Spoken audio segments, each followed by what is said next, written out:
Technical difficulties on Wall Street. This is Market Action News, and I'm Marshall Moore. Here's what happened for the fourth time this year. The Dow Jones Industrials traded lower by more than 300 points, and it happened today. They're calling it technical difficulties, but it was a long day on Wall Street and a good day for the shorts. Let's take a look at the numbers at the close. The Dow Jones Industrials down just about 335. The NASDAQ down more than 2%, down 90 and a quarter at 4378.34.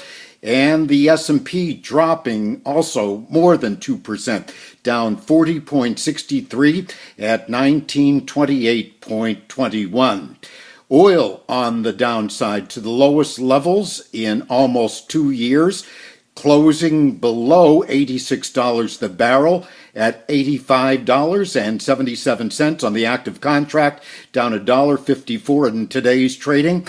Gold, though, up $19.30 the ounce, closing at $1,225.30.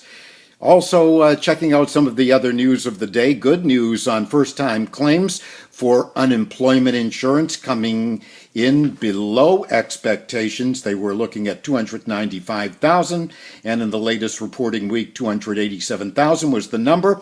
Also, as far as story stocks, Apple became the one, and financier Carl Icahn writing a letter to Tim Cook saying he believes Apple stock is undervalued by 50%. We'll see what happens there. Some back and forth going on. And the Dow Jones Industrials at the close down 334.97.